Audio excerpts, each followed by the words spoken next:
Poliisi mu ggwanga lya Saudi Arabia yakukwata buli muntu yenna ayina VPN mu ssimu.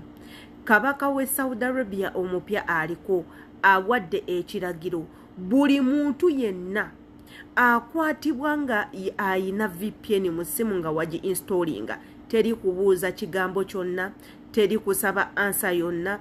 Bw'oba oyinamu akasente ogenda kuwa omutango, bw'oba tokayinako sitweyitiruzira ogenderawo mu kkomera olw'ensonga ze zaawadde. Kati wano wembuuza iffe bakadaama tugoyingewa, tugenda kugoyingawa anti ekibadde kitubeesabeesa. Munnange it's no more. Wano wokka wosobola okujja updates ezikwatagana ku bankuba kyeyo n'ebifo ebirala ebyenjawulo. Nga bwe nabagamba, bw'oba subscribinze kikuyambako nnyo wabula gwatanaba subscribinga obutambi bwe buti mwannyinaze bugenda kukuyitako, togenda kubufuna anti toli omu ku ffe. Kati kyolina okukola obutasuwa gwe subscribinga, kwata ku kade nga buli video yonna gye nteekayo ekutukako. Ate era ekisinga amakulu, don't forget to comment so that we can know what kyotegedde mu butambinga buno.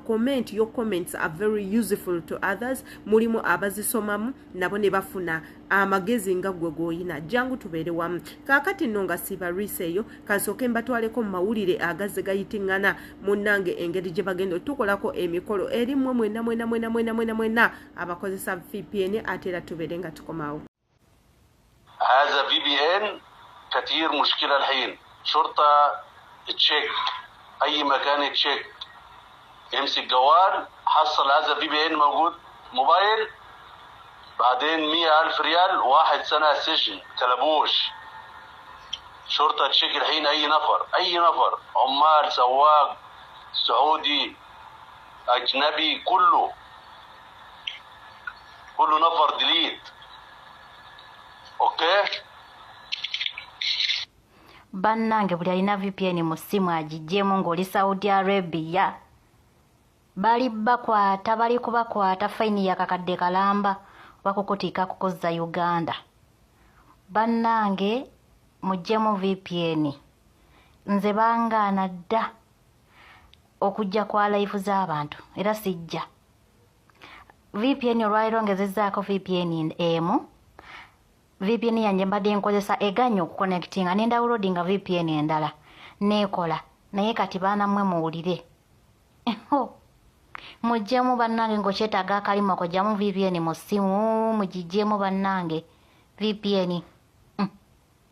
Gwe wenna abadde tannabakulaba mawulire ago munnange genda ku Google yo oteekemu is VPN allowed today in Saudi Arabia. Bajja kubanga bakuleetera era bajja nakuleetera musango kigwina okufeesinga in case if you are caught ng'okozesa VPN. Omukulembeze aliko mu ggwanga erya Saudi Arabia ebintu twabagamba dda nti agenda kubanga abikyusa era nga muzze mulabako yatandikira kukumma abantu ssente naddala bano abaali beesuliddeyo gwannagamba nga tebaagala kukola era ne mukirabako nti a lot of workers have been deported back to their countries without any excuse. Ensonga yakubanga tewali ssente era n'agamba nti nno for VPN users virtual private network mugenda kubanga mufuna obuzibu era nga gwe alinamu akasente bw'onooba okwatiddwa ogenda kuwa omutango wabula for those that are broke naye ngate you have VPN in your phone you're going straight to luzira. Era n'agamba nti people VPN users babadde baguddewo omuze ogwo unblockinga sites ze blockinga sites ngeziri semi-nudes eziraga pornographic content. Era n'agamba nti nno kwe kuli ne VPN ezibadde zegguliddeyo gwannagamba nga batandise okuba nga basupportinga LGT kyabadde tayagala ebintu by'okulya ebisiyaga Sodomo and Gomoro. Era kwekyo n'agamba nti he's going to put an open eye to those using VPN today. Kati awe nkugambira nga gwe omukozi munnange if you have VPN gijjeeko ate era nga mulabyeko nti nno emikutu egisinga migale ne TikTok teweewunya nti nno next year egenda kubanga permanently ebeera ban in this country. Ngera bw'olabye emikutu omulala okuli Telegram okuli Imo ne WhatsApp calls tezikola etc kakati kigenda kuba erigwe wabula nga atera ngenda batirako akatambi ka mwana muwala eyemulugunya ku companies ezileta abaana okujja okuba nga bakola ebiraya era n'ababuuza you people mugamba nti mu training abaana what are you training them mulema obasomesa ebintu ebibayamba ne mugomoka n'ebintu ebitalina makulu katugendeko mu katambi kono omuwala kubanga I think this video makes sense tujiwulirize ate era tubeere nga tukomawo.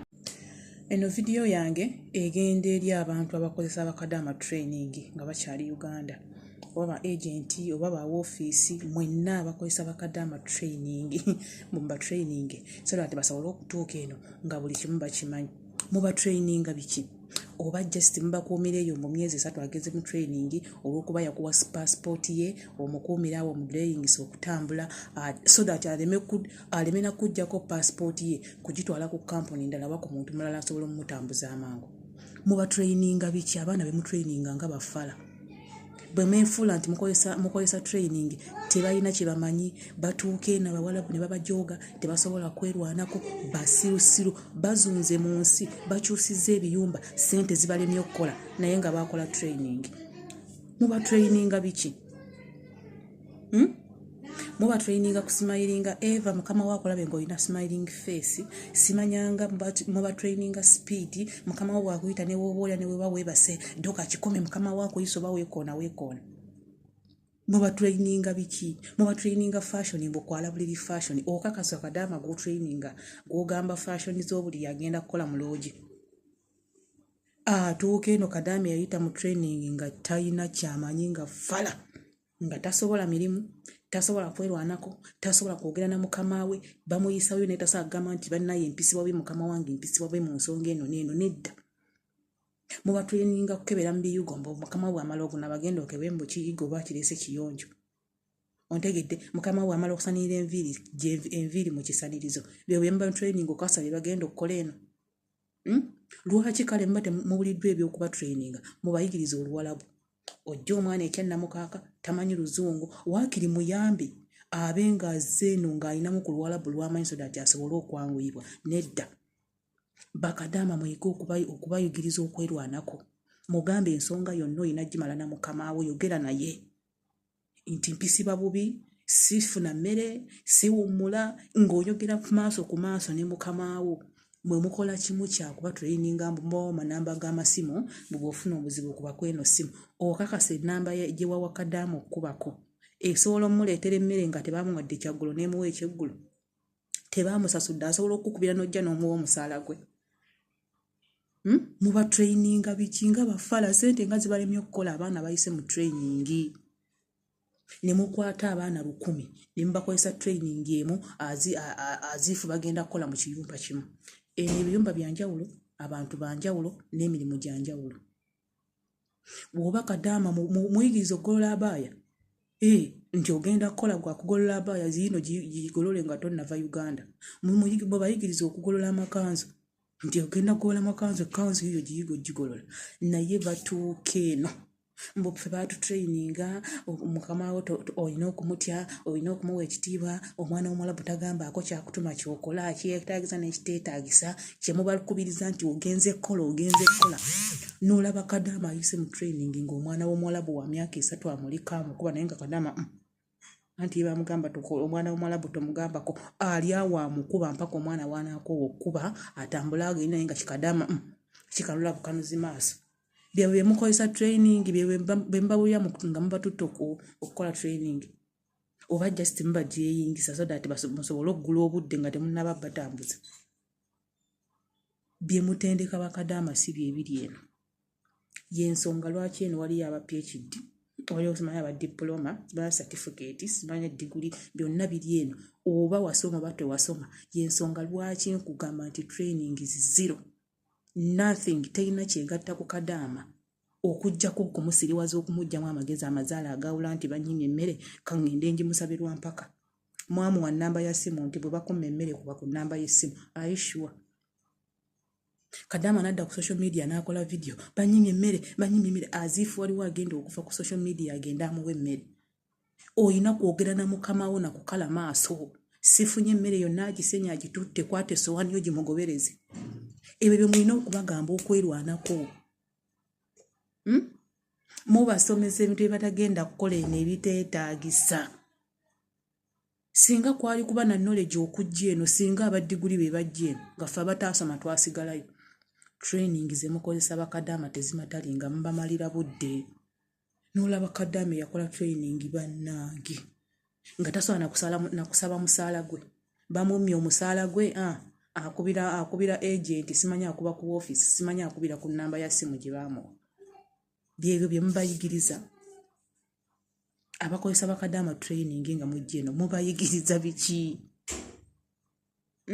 Kusimayiringa mukama we takulabako ng'onyiize, mwana bamutulugunya, talya, tawummula, naye ayina ataddeko smiling face kubanga yiyo training gye yakola. Kati ffe bakamenya abajja gye tulina training mukwano nga tulina magezi mazaale nga nsobola okugamba nti ekyo kibi nedda, ekyo kirungi. Naye Kadama yakola training buli kimu ye kirungi gyali, tayawula kirungi na kibi. Muba training biki bannaaye? Byembamba training bibino muwa abaya agigolola agiyige nga tannajja. Muwe kanzu muyigiriza Oluwalabu, muyigiriza okwedifendinga n'okumuyigiriza nti tunula maaso ga mukama wo omubuulire ebikuluma, omugambe nnyigirizibwa. Okay, ofunyeemu okunyigirizibwa, yita mukama wo omugambe, mukama wange njagala kwogerako naawe, kino ne kino ne kino ne kino tebitambula bulungi. Teri kyogenda solovinga nga gwe tokisolovinze na mukama wo. Mbokubye essimu ku office, omuntu ali Uganda gw'okubidde ajja kusasula omusaala. Bino ebintu byakwebeereramu. Bw'oba toli sharp, tolina magezi mazaale, ne bw'oba okoze training 10 mukwano mala budde. Mubatendeka biki nga bafala nnyo, nga ssente zibalemye okukola, nga bakyusizza ebiyumba, nga bakyusizza ensi. Akola myezi 3 n'addayo kyokka nga yakola training, akoze myezi 3 n'addayo ate nga yakola training. Mufaaki ne training ze muwa abaana abo nga bafala. Omwana atuuka mu kiyumba avudde kya Namukaka, tamanyi Luzungu, tamuluwalabu, n'abeerawo naye nga yakola training. Mu training eba yamugasa ki? Ffe mutuyambe bakadaama be musindika eno, bakozese magezi mazaale na kwerwanako na kuyiga kwogera na bakama baabwe. Tebakuwa budde kuwummula, tuuza mukama wo omugambe munnange enkola. Nina okuwummula nkooye nnyo. Byebyo nno ebigenda mu maaso. I think this girl has a point.